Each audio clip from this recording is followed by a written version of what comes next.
The following content is provided under a Creative Commons license. Your support will help MIT OpenCourseware continue to offer high-quality educational resources for free. To make a donation or to view additional materials from hundreds of MIT courses, visit MIT OpenCourseware at ocw.mit.edu.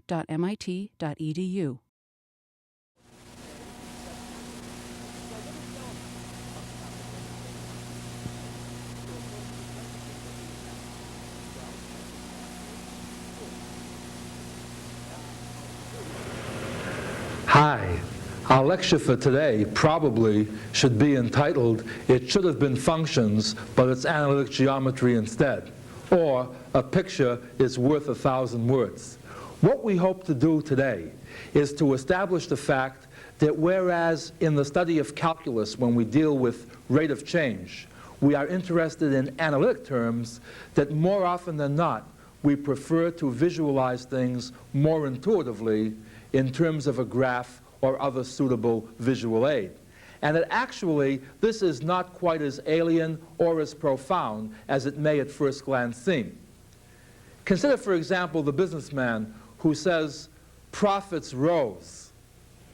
Profits rose. Now, you know, profits don't rise unless the safe blows up or something like this. What profits do is they increase or they decrease.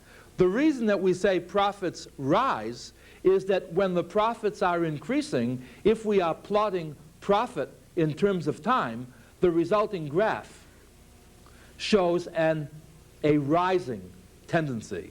As the profit increases, the curve rises. And in other words, then, we begin to establish the feeling that we can identify the analytic term increasing with the geometric term rising. And this identification, whereby difficult arithmetic concepts are visualized pictorially, is something that begins not only very early in the history of man, but very early in the development of the mathematics curriculum.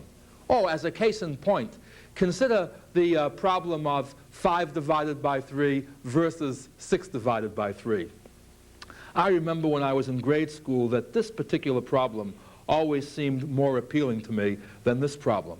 That 6 divided by 3 seemed natural, but 5 divided by 3 didn't. And the reason is that in terms of visualizing tally marks, it was much easier to see how you divide 6 tallies into 3 groups than 5 tallies into 3 groups. However, as soon as we pick length as our model, the idea is this: either one can divide a line into 3 parts of equal length, or one can't divide the line.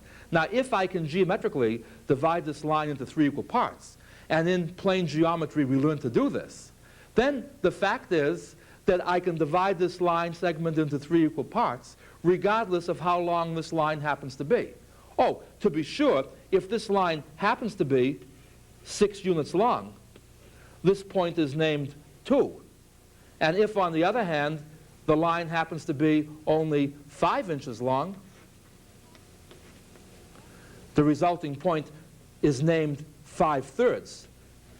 But notice that in either case, I can, in a very natural way, define or identify either ratio as a point on the line.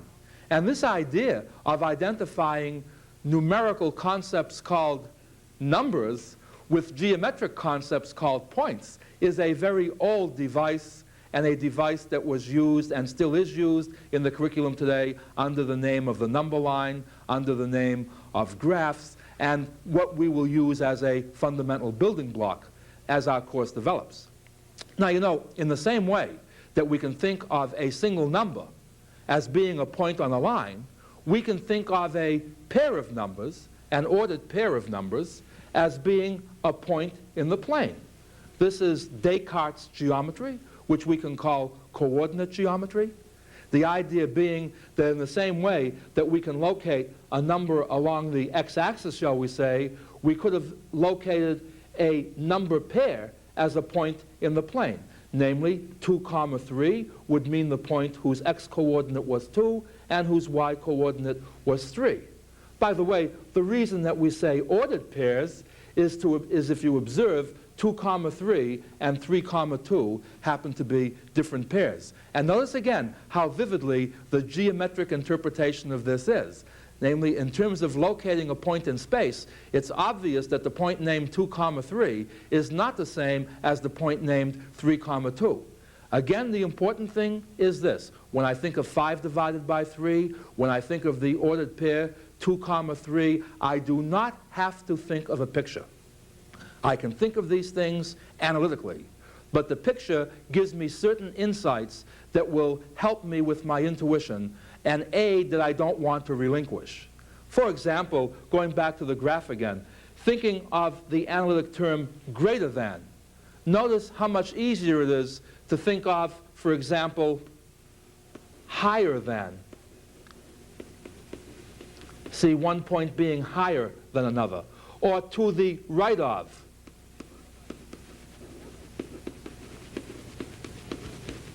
You see geometric concepts to name analytic statements, or instead of increasing, as we mentioned before, to say rising. And there will be many, many more such identifications as we go along with our course.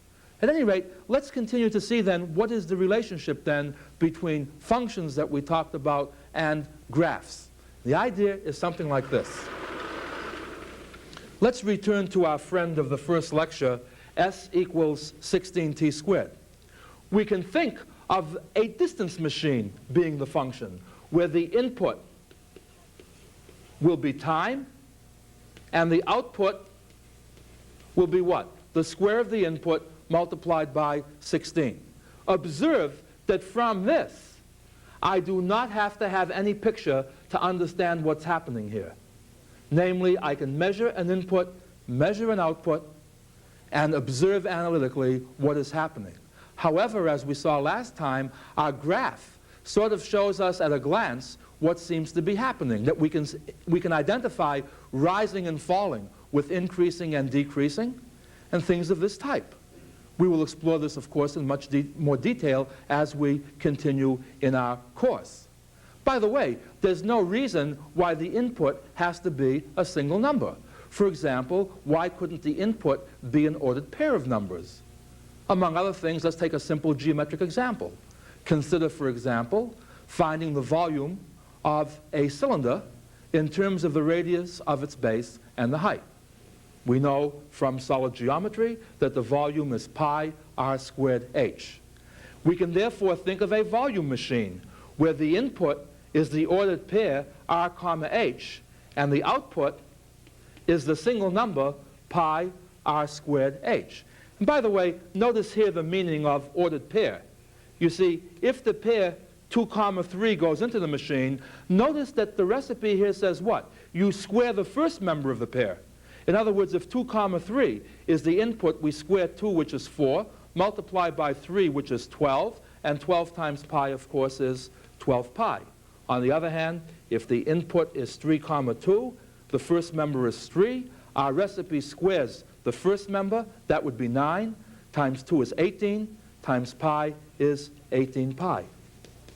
But again, observe that I at no time needed a picture to visualize what was happening here. Of course, if I wanted a picture, I could try to plot this also, but notice now that my graph would probably need 3 dimensions to draw. And why would it need 3 dimensions? Well, notice that my input has 2 independent measurements, r and h. And therefore, I would need 2 dimensions just to take care of r and h. Then I would need a 3rd dimension to plot v. And by the way, notice the next stage. If I had an input that consisted of 3 independent measurements, this would still make sense, but now I would be at a loss for the picture. In other words, what I'm trying to bring out next is the fact that whereas pictures are a tremendous help, maybe a second subtitle to our lecture should have been, a picture is worth 1,000 words, provided you can draw it. Because you see, if we needed 3 independent dimensions to locate the input, and then a 4th one to locate the output, how would we draw the picture? By the way, this happens in high school algebra again, if you want to see the analogy. Look at, for example, the algebraic equation a plus b squared. We learn in algebra that this is a squared plus 2ab plus b squared. Observe that we do not need to have a picture to understand how this works. Oh, to be sure, if we had a picture, we get a tremendous amount of insight as to what's happening here. Namely, let's visualize a square whose side is a plus b. On the one hand, you see, the area of the square would be a plus b squared, you see, the side squared. On the other hand, if we now subdivide this figure this way, we see that that same square is made up of 4 pieces, having one piece of area a squared, 2 pieces of area ab, and 1 piece of area b squared. And so we see, on the other hand, that the area of the square is a squared plus 2ab plus b squared.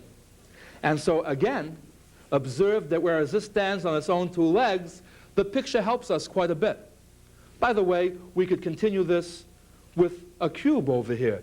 Namely, it turns out that a plus b cubed is a cubed plus 3a squared b plus 3ab squared plus b cubed. And again, if we wanted to, and we won't take the time here, but if we wanted to, we could now draw a cube whose side is a plus b. Namely, we could take the same diagram that we had before and now make a 3rd dimension to it.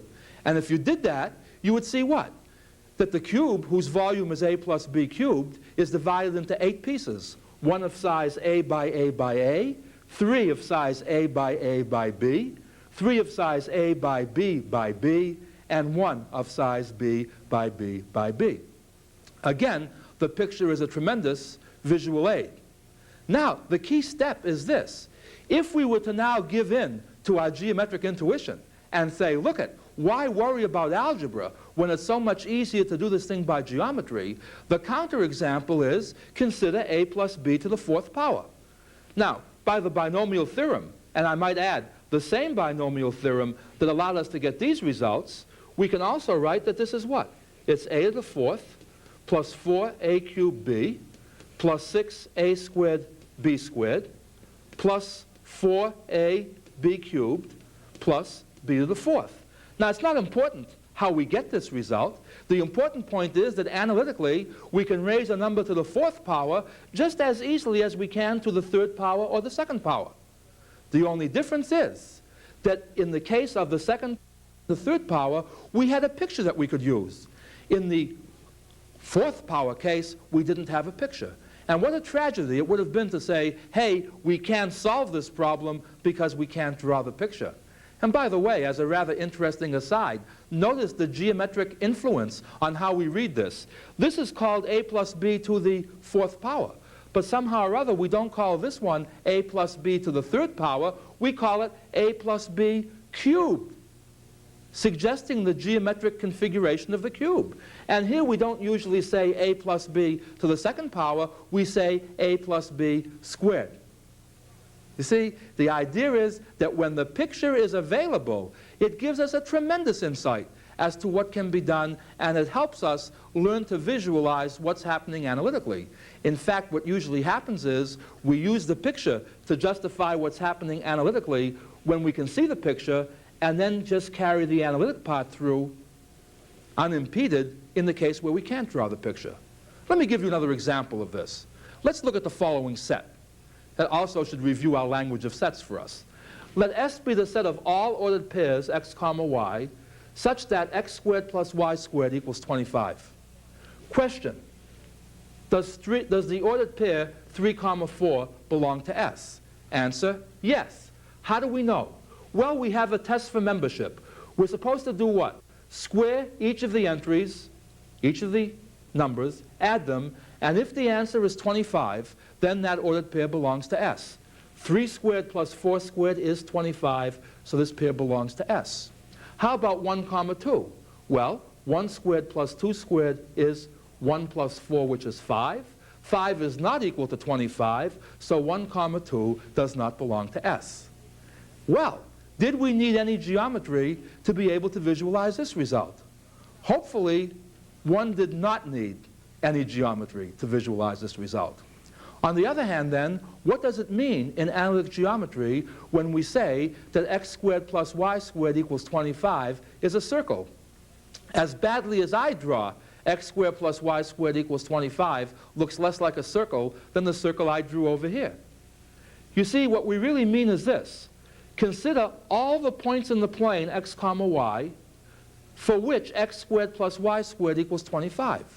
These are precisely the points on this particular circle. And the easiest way to see that, of course, is that since the radius of the circle is 5, and the point x comma y means that this length is x and this length is y, notice that from the Pythagorean theorem we see at once that x squared plus y squared equals 25. Now again, the solution set to this equation is our set S, whether we're thinking of this thing algebraically or geometrically. On the other hand, watch what our picture seems to give us that we didn't have before. Let's return to our point 1 comma 2, which we saw didn't belong to S. Well, look at this. Where would 1 comma 2 be? 1 comma 2 would be inside the circle. Why is that? Because, you see, if we take the point 1 comma 2, if we take, say, for example, the point 1 comma 2, notice that the distance from the origin to the point 1 comma 2 is less than 5. In other words, the distance is less than 5, so the square of the distance is less than 25. In other words, not only can we say that 1 comma 2 does not belong to S, which we could have said without the picture, we can now say what? 1 comma 2 is, and notice the geometric language here, is inside the circle. In other words, the study of inequalities can now be reduced, instead of talking about less than and greater than, we can now talk about such things as inside and outside. You see, inside the circle, which is a simple geometric concept, just means what?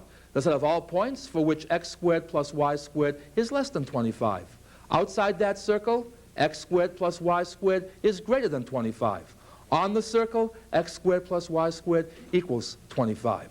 Again, a nice identification between numbers and pictures, analysis and geometry. Well, this then shows us why we want to study pictures rather than functions. Now, if we look at any textbook in which we deal with graphs, it always seems that we start with graphs of straight lines. And the question is, what is so great about a straight line? After all, our pictures in general are going to be much more complicated than that. What advantage is there in starting with straight lines? And again, we begin to realize how straight lines are the backbone of all types of analytical procedures and all types of curve plotting. For example, let's suppose we were studying this particular curve, and we wanted to know what was happening to that curve in a neighborhood around the point P. Let's draw in the tangent line to the curve at the point P. Notice that this line that we've drawn serves as a wonderful approximation curve itself if we stay close enough to the point of tangency. In other words, notice how much we can deduce about this curve if we study only the straight line segment at the point of tangency. Of course, the approximation gets worse and worse as we move further and further out. But in a neighborhood of the point of what's going on, notice again then that the straight line is an important building block. By the way, again, we use straight lines in a rather subtle way in something called interpolation. For example, let's suppose I go to a log table and I look up the log of 2. I find that the log of 2 is 0.301. I look up the log of 4. I find that's 0.602. Now I look for the log of 3 and I see that it's been obliterated. I don't know what it is, so I say, well, let me guess. 3 is halfway between 2 and 4. Therefore, I would suspect that the log of 3 is halfway between the log of 2 and the log of 4. And so halfway between here would be about, what, 4, 5, 2, roughly speaking. All of a sudden, the obliteration on my book clears up, and I look, and I don't find 0.452. Instead, I find, let's write it over here. What I find is 0.477. Now, you know, this is a pretty big error to attribute to slide rule inaccuracy or trouble in rounding off the tables. What really went wrong over here? And the answer comes up again that unless otherwise specified, the process known as interpolation hinges on replacing a curve by a straight line approximation. In fact, you see, if we were to draw the curve of the logarithm function, we would find that the picture is something like this. And when we looked up the log of 2, this height is what we found in the table. When we looked up the log of 4, this height is what we would have found in the table. If we had looked up in the table the log of 3, this is the height that we would have found. This is the height that's 0.477. Notice that in general, if we go halfway from here to here, we do not go halfway from here to here. It depends on the shape of the curve. The only time you can be sure that you have proportional parts is if the curve that joined these 2 points was a straight line. Okay? And notice, by the way, that by the shape of this curve, the straight line falls below the curve, and therefore the height that we found was to the straight line, not to the curve. That was the 0.452, you see. In other words, notice that we got a smaller than the right answer because we approximated as if it was a straight line that was joining the curve. You see, what interpolation hinges on is that the size of the interval is very small, and that you can assume that for the accuracy that you're interested in, that the straight line approximation to the curve is sufficiently accurate to represent the curve itself. Well, enough about that. Once we've talked about why straight lines are important, the next thing is, how do we measure straight lines? See, another interesting point is something like this. Many times we know what something means subjectively, but we don't know what it means objectively. For example, one way of finding a line is to know 2 points on the line. Another way is to know 1 point and the slant of the line. The question that comes up is, how do you measure the slant of a line? In other words, shall you say that the line is very slanty? And if the answer to that is yes, how do you distinguish between slanty and very slanty, steep and very steep and very, very steep? We need something more objective. And the way we get around this is as follows. Given a line, we define the slope as follows. We pick any 2 points on the line. And from those 2 points, we can measure what we call the run of the line. In other words, how far you've gone this way, and the rise of the line, how much it's risen this way. And what we do is we define the slope to be the rise divided by the run. Or, without the delta notation in here, y2 minus y1 over x2 minus x1. By the way, there are little problems that come up. After all, our answer should not depend on the picture. It should be sort of self-contained analytically. The question that comes up is, what if I had labeled this point x2, y2, and this point x1, y1? What would have happened then? And observe that as long as we keep the pairs straight, it makes no difference whether you write this or whether you write this, because you see in each case all you've done is change the sign, and negative over negative is positive. So certainly our answer to what a slope is objective enough so it does not depend on how the points are labeled. A second objection that most people have is they say something like, well, who are you to say that we picked these 2 points? What if I came along and picked these 2 points, and I now computed the slope by taking this as my delta y and this as my delta x? Obviously, it would be a tragedy if the answer to the problem depended on which pair of points you picked, since a line should have but 1 slope. Again, notice that our high school training in geometry, similar triangles, motivates why we pick ratios. Namely, while this delta y and this delta y may be different, and this delta x and this delta x may be different, what is true is that the ratio of this delta y to this delta x is the same as the ratio of this delta y to this delta x. And that's why we picked the ratio. By the way, another way of talking about ratio is if you look at delta y divided by delta x, and you've had some trigonometry, it reminds you of a trigonometric relationship. Namely, you look at delta y, you look at delta x, and you say, my, isn't that just the tangent of this particular angle? Couldn't I define the slope? And by the way, the general symbol for slope, for better or for worse, just happens to be the letter m. Why couldn't I define m to be the tangent of phi? And where phi is the angle that the straight line makes with the positive x-axis. And of course, there is a little subtlety here that we should pay attention to. This would be an ambiguous definition if the scale on the x and the y-axis were not the same. In other words, notice that by changing the scale here, I can distort the same analytic information. So if I agree, however, that the unit on the x-axis is the same as the unit on the y-axis, then I can say, okay, the slope is also tangent of the angle phi.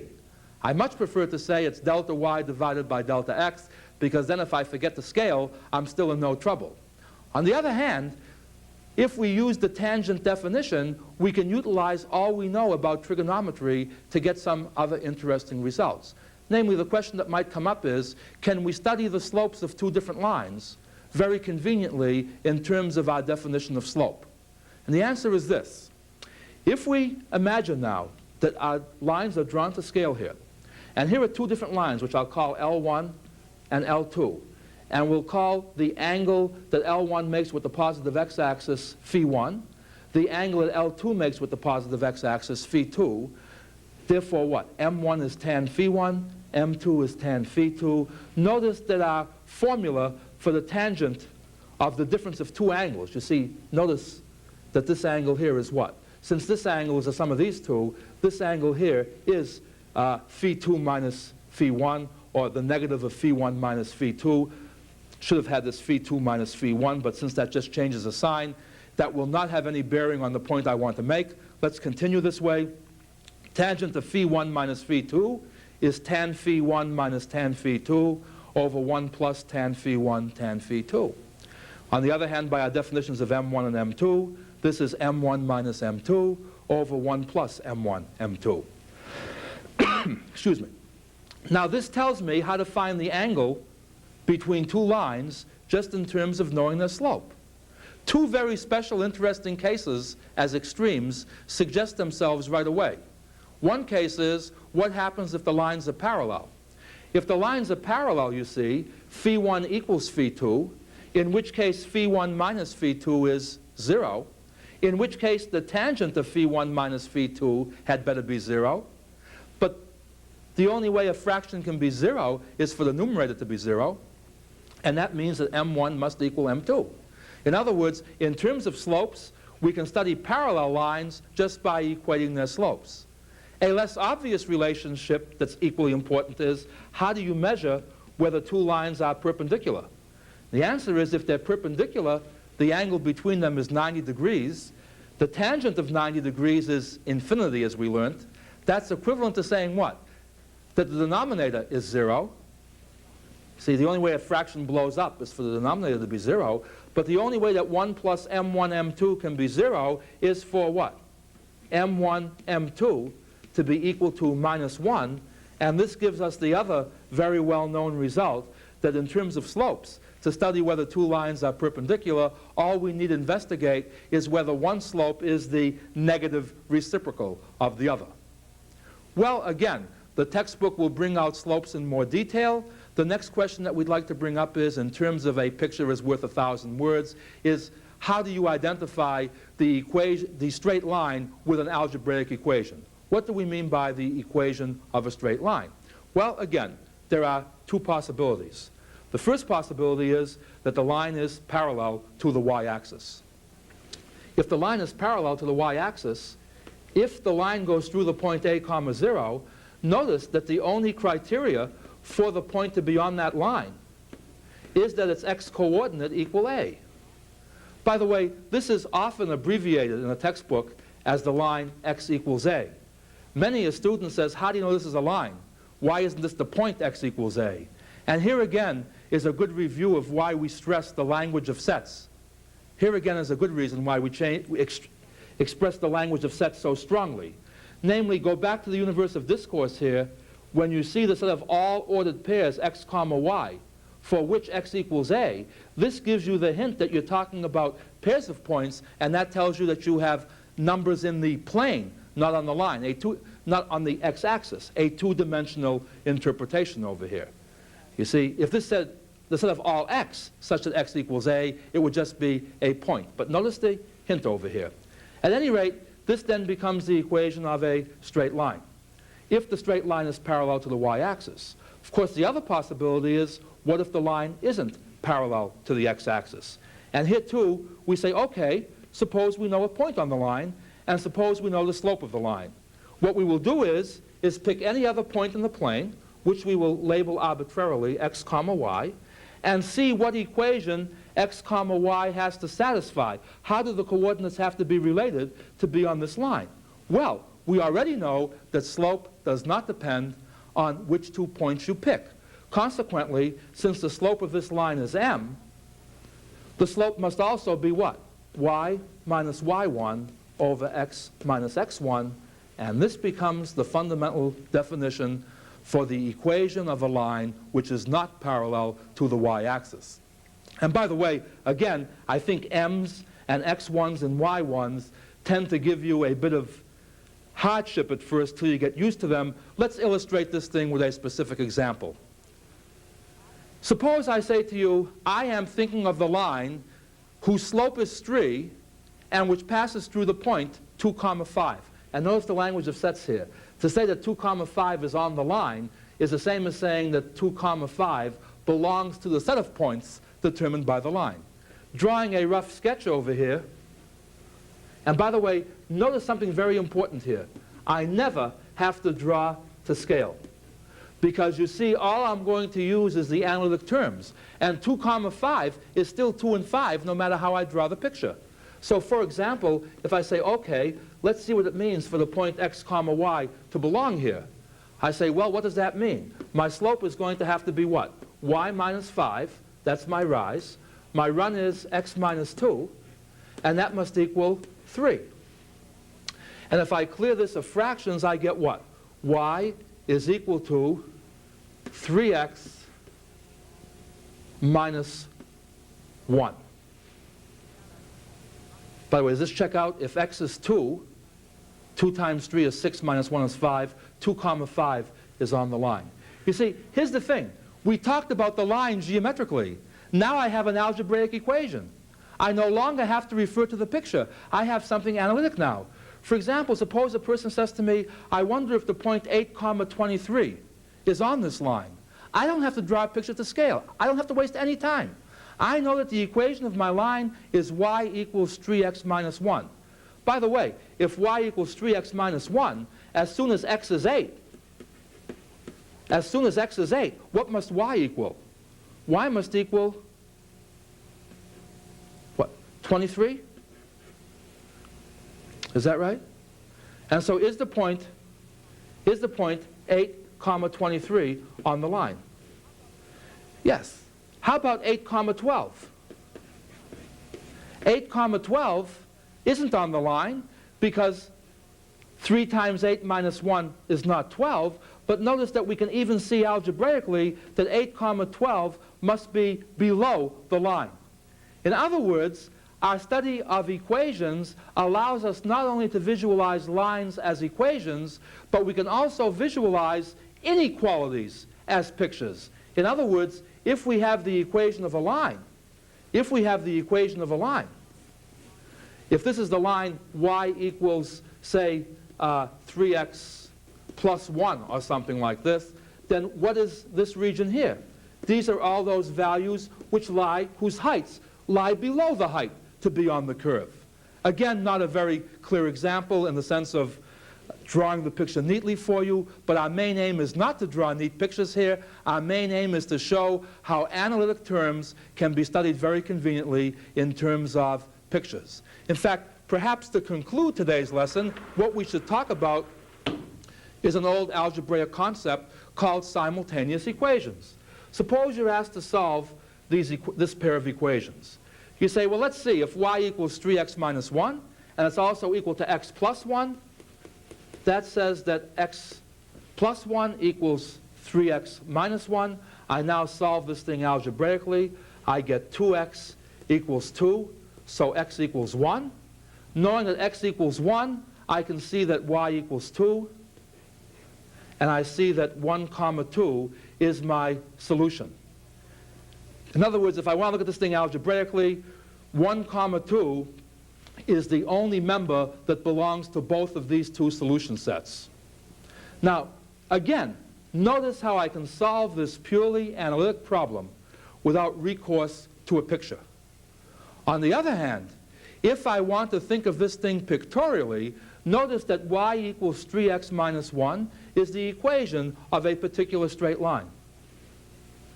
And y equals x plus 1 is also the equation of a line. Notice that since these two lines are not parallel, they intersect at one particular point.